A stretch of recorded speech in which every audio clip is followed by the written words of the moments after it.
হিন্দু মুসলমান প্রত্যেকে নিজ নিজ উৎসব করতো একবারে স্বাধীনভাবে।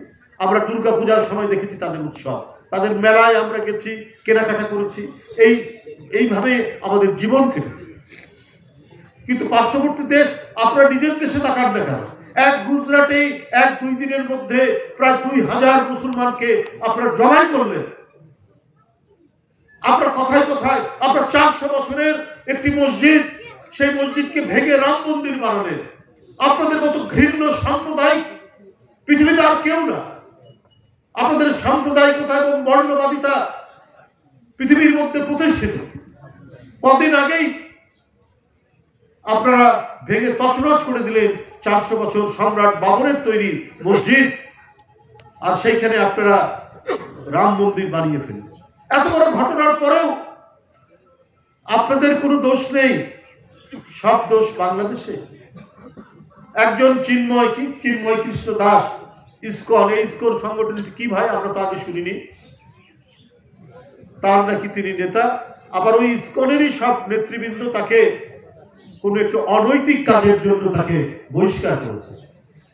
তার রাষ্ট্রবিরোধী কিছু কাজের জন্য এই ডক্টর ইউনূস সাহেবের যে সরকার, অন্তর্বর্তীকালীন সরকার, তাকে অ্যারেস্ট করেছে। ওরে বাপরে বাপ, ভারতে মনে হচ্ছে তুলকালাম কাণ্ড। আপনারা তো ভারতের মধ্যে কত মুসলমান নেতাকে, কত খ্রিস্টান নেতাকে আপনারা গ্রেপ্তার করছেন, এটা আপনাদের দেশের বিষয়ে আমরা কিছু বলি না, এটা আমার দেশের বিষয়। সরকারের গোয়েন্দা বাহিনীগুলো সেগুলো অনেক কিছু তদন্ত করে দেখিয়েছে।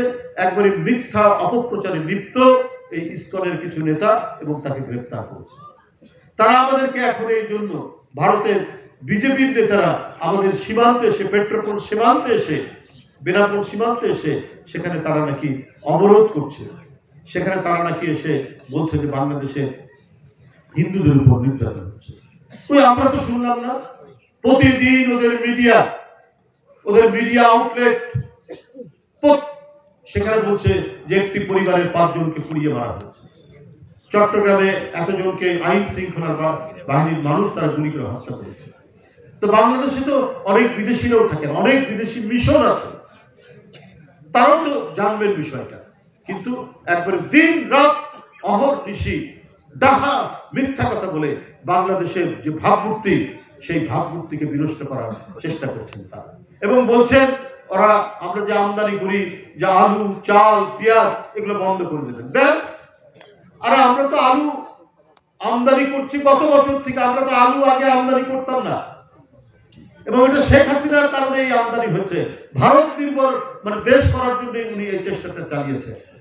আমাদের সিজনে 8 টাকা কেজি, 10 টাকা কেজি, বিশেষ করে যেখানে প্রচুর আলু হয়, আমাদের এই নর্থ বেঙ্গলে আমরা দেখেছি এই 4-5 বছর আগেই দেখেছি, সেই আলু কি করে এখন 80 টাকা 70 টাকা কেজি হয়। এর সবটা হচ্ছে তার অনুদান। তা আপনি যদি বন্ধ করে দেন, আপনাদের ব্যবসায়ীরাই তো ক্ষতিগ্রস্ত হবে।